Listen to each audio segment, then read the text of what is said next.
میں آپ کے سامنے ایک بات عرض کروں گا. میری عمر 2.5 سال تھی. میں بیمار تھا تو میرا سانس نکل گیا. میری پھوپھی اقبال صاحب کی ماں اور میری والدہ رونے لگی. بابا جی صاحب اس مسجد میں رہتے تھے. انہوں نے دروازہ کھول کے پوچھا ان کو کہ تم کیوں روتی ہو، کیا بات ہے؟ تو انہوں نے میرا کہا کہ یہ گزر گیا ہے. کہا یہ خدا کا کام ہے، تم رو کر کیا کرو گی؟ اچھا یاسین صاحب کے والد کا کہا ان کو کہو قبر تختے کی تیاری کرو، میت کو میرے پاس لے آؤ. میت کو میرے پاس لے آؤ. لے آئے، وہ یہاں رکھا ان کے پلنگ پر. مجھے وہاں قبر تختے کی تیاری ہوئی اور قبر کھودی بھی کچھ 2 انچ کھودی یا کتنی کھودی. تو میری یہ رگیں جو ہیں یہ حرکت کرنے لگیں.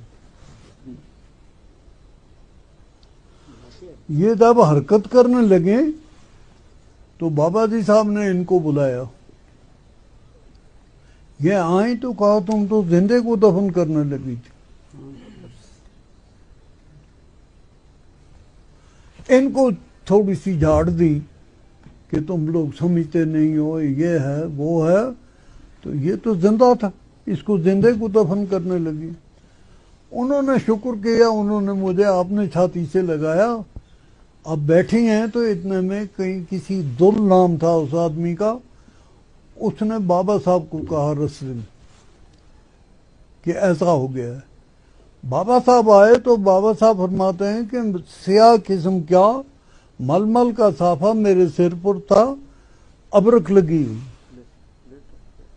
پورا جنٹل مین تھا میں.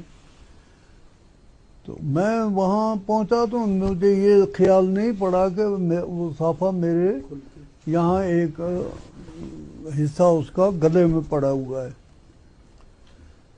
بابا جی صاحب نے کہا میاں میرا ایک شعر لکھو.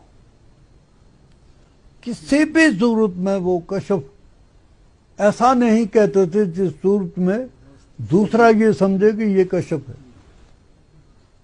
شریعت کا پردہ ہوتا تھا. بابا صاحب نے کہا قلم دعات رکھے حضرت کس طرح، تو انہوں نے دکھایا لام لکھ کرامتاں اور پیچھے پہلا دے ساڈی وار پیرا ڈوبے لکھ بیڑے 12 برس دیڑے لائے گھومنوں کڈ کے پار پیرا. ساری عمر ڈولی تیتی تد بولی خاطر رب دی چپا مار پیرا. اب صدقہ حسن حسین دا جی میرے سر تھی غم اتار پیرا. انہوں نے لکھا کہا سناؤ، انہوں نے سنایا. سننے کے بعد بابا جی صاحب جلال میں آ گئے، بے خود ہو گئے. تو انہوں نے کہا کہ میرے سے آگے لاکھاں فریادی فریاد کر رہے تھے.